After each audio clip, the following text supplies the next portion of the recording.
Welcome to the MOOC course on interactomics. In last lectures, we have discussed various conventional detection methods employed for protein microarrays. In today's lecture, we will discuss about various advanced detection methods. We will also talk about few methods in more detail, such as search based nanoparticles, quantum dots, dye doped nanoparticles and bio-barcodes.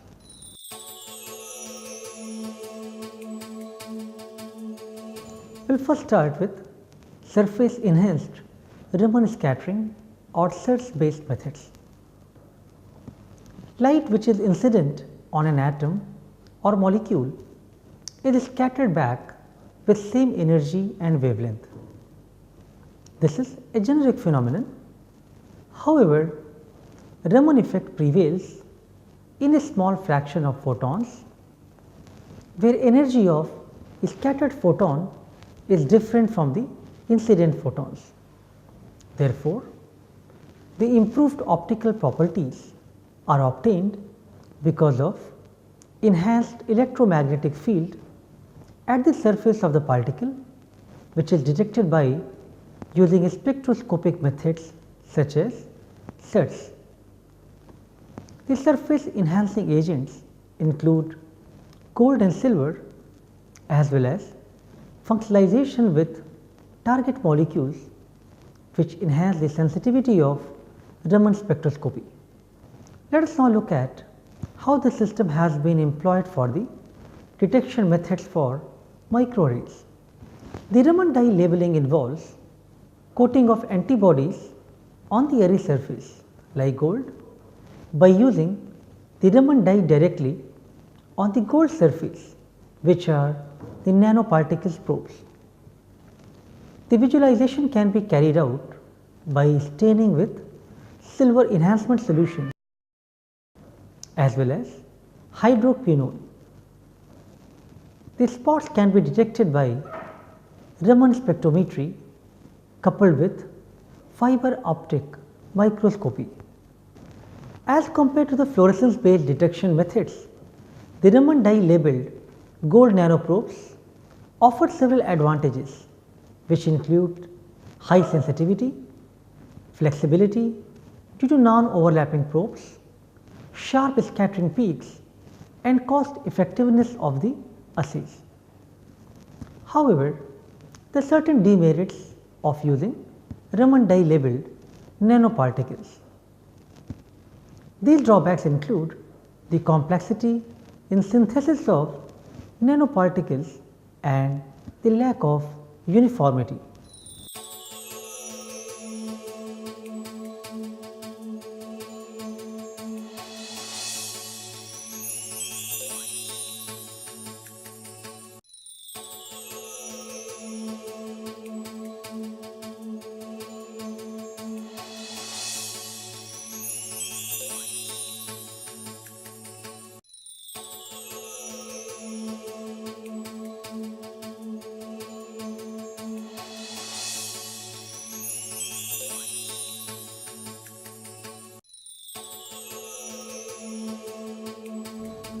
The macromolecular single wall nanotubes SWNTs functionalized with a specific Raman dye labeled antibodies are used for multiplexed detection target proteins bound on the microarray slide, which is gold coated. As you can see in this slide, SWNT functionalized with Raman dye labeled antibodies are used for multiplex detection of target proteins which are bound on the gold coated microarray surface. The SWNTs offer several advantages such as high sensitivity, the multiplex detection capability of proteins, minimum background signal due to sharp scattering peaks and high signal to noise ratio. They also offer resistance to photo bleaching. Therefore, SWNTs have several advantages. However, they also possess some limitations such as metal impurities during preparation of these nanotubes that can interfere with the activity. They are insoluble in biological buffers, and there is also difficulty in determining how pure your preparation is. The degree of purity is one of the major limitations here.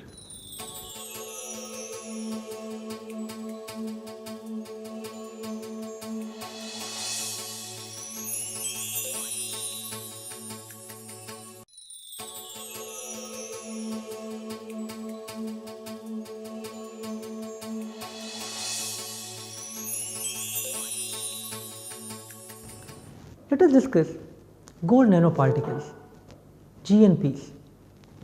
The excitation of coherent electron oscillations that exist on interface of two materials is known as surface plasmon resonance, which forms the basis for the use of gold nanoparticles as detection system.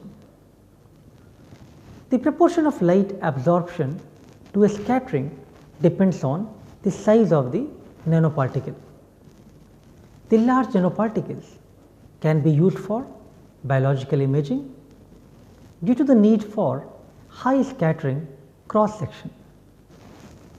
The GNP labeled with a suitable captured molecules exhibit change in the emission spectrum of scattered light upon binding to the analyte of interest from a protein mixture due to specific biomolecular interactions.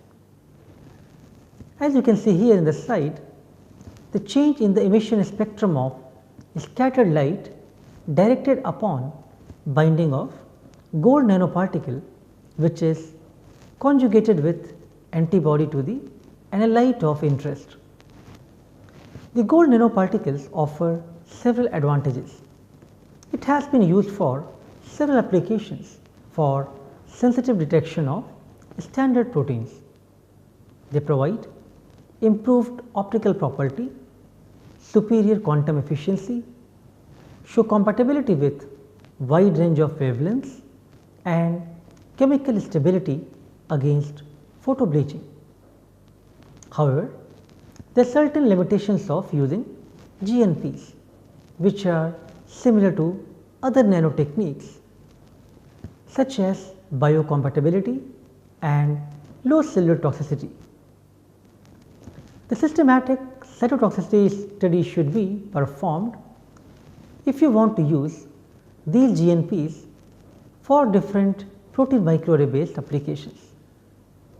The high cost, cytotoxicity and non-uniform size and shape of the nanoparticles are some of the limitations of using GNPs as sensitive detection platform for microarray experiments.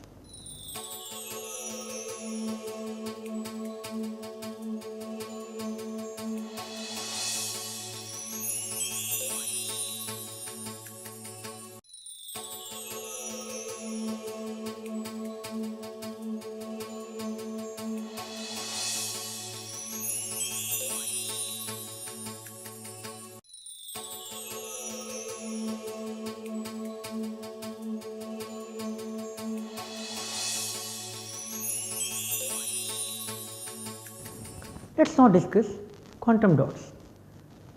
Quantum dots are nanometer sized crystals composed of semiconductor fluorescence core coated with another semiconductor shell having large spectral band gap, which is stable light scattering or emitting properties. In quantum dots, the formation of excitons takes place when light of higher energy than that of the band gap of composing semiconductor is incident on the quantum dots. When these excitons return to their energy level, in fact low energy level, then emission of narrow symmetric energy takes place. As you can see in the slide, the change in optical properties because of the formation of excitons upon binding of quantum dot conjugated antibody to the target analyte can be used as a method for detection of microarray based method. Key advantages of quantum dots compared to the organic dyes include its brighter fluorescence, excellent photostability, multicolor fluorescent excitation and higher quantum yield.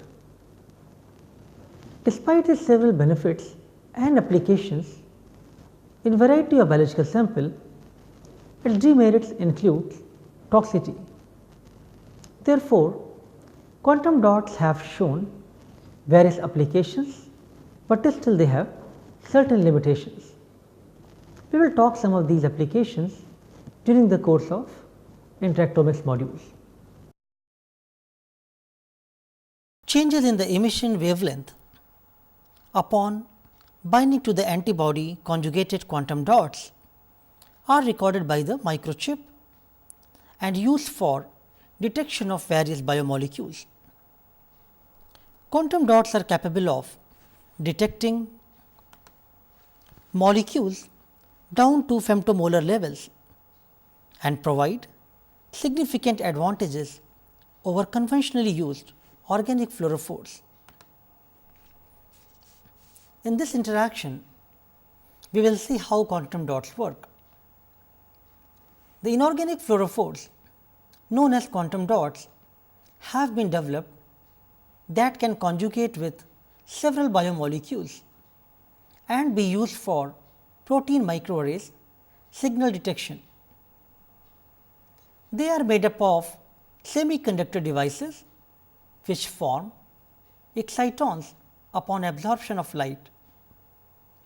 There is emission of a narrow energy band when these excitons are returned to their lower energy level.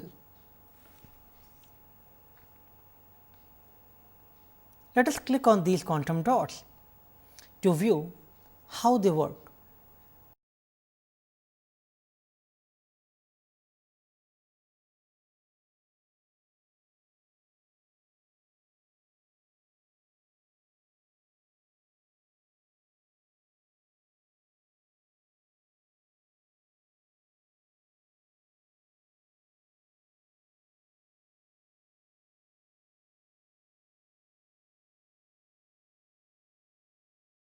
So, as you can see, upon binding of the target protein to the antibody, now these changes are plotted on the wavelength versus fluorescence intensity graph.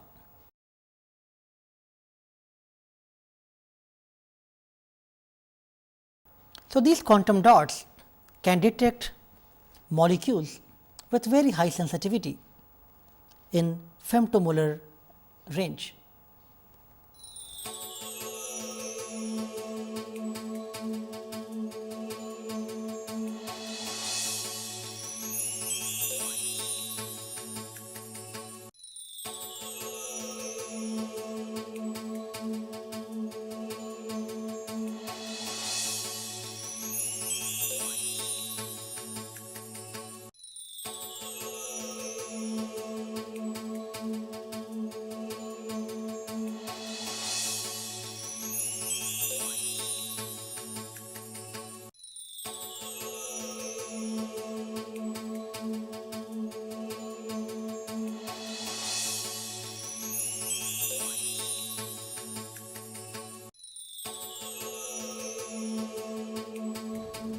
Now, let us discuss about dye doped silica nanoparticles. The silica based nanomaterial have large quantity of fluorescent dye packed inside the silica matrix, which possess ability to selectively tag a wide variety of biologically important targets such as cancer cells, bacteria and many other biological samples. As shown in this slide here, the silica based nanoparticles have large quantity of fluorescent dye packed inside the matrix, and it can be used for selectively labeling of protein molecules for detection of biomolecular interactions. Dye doped silica nanoparticles applications have been used for a variety of investigations. Application of various functionalized silicon nanoparticles have been demonstrated in diversified fields such as biomarker discovery, drug delivery, multiplex signaling in biomolecules. Its various merits include biocompatibility, high sensitivity, minimal aggregation and dye leakage, photostability and high capacity. The demerits of dye-doped silicon nanoparticles include its complex synthesis process.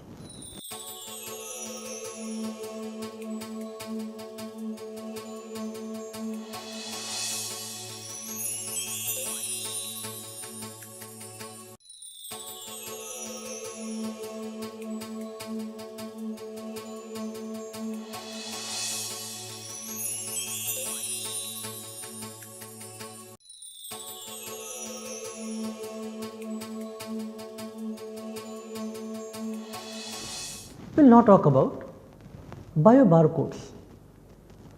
The nanoparticle probes encoded with DNA unique to the protein of interest and suitable antibodies capture the magnetic microparticle probes known as MMPs having antibodies for the target analytes, thereby sandwiching the target proteins, which is shown in this slide. These are magnetically separated oligonucleotides dehybridized and then sequenced to identify the protein of interest. The nanoparticle based bio-barcode have increased the detection limits down to attomolar range. The liberated oligonucleotide barcodes can be identified on microarray surface by scannometric detection as well as using conventional fluorophores. The nanoparticle based bio-barcodes offer various advantages. The merits include high sensitivity, less detection time, and it can be easily adapted to multiple protein targets. The demerit of this method is that it can only be used with known antibodies.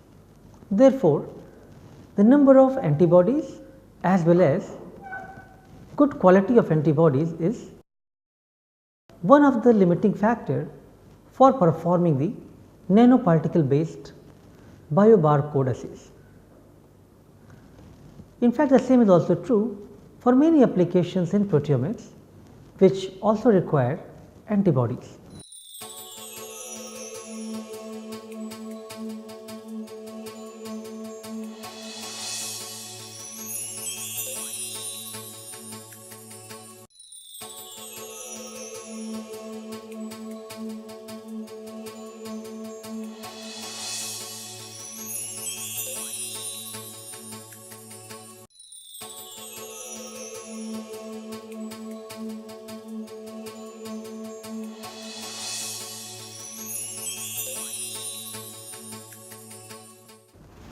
To summarize all the various type of detection techniques which we have discussed today, the advancement in the microarray technology have led to the development of sensitive and reliable detection systems. There are different label based detection techniques which have been employed to study high throughput ways of analyzing thousands of proteins as well as studying their interactions and function by using protein microarray platform. These various novel detection techniques which we have discussed today have facilitated sensitive, specific, high throughput as well as rapid analysis for many proteomics based applications. The label based detection systems have been taken rapid strides to satisfy demands of proteomic applications with significant improvement in sensitivity, multiplexing capability and reproducibility. So, we have discussed variety of label based methods, although Fluorescence based method is one of the most commonly used method for various protein microarray based application, but there is an increasing demand and need to try out new levels so that one could achieve ideal system which can be applied for microarrays and also provide good detection system with high specificity, sensitivity and large dynamic range. So, we have until now discussed various traditional and novel detection techniques used in protein microarrays. In next lecture, we will talk about recombinational cloning and its application in protein microarrays. Thank you.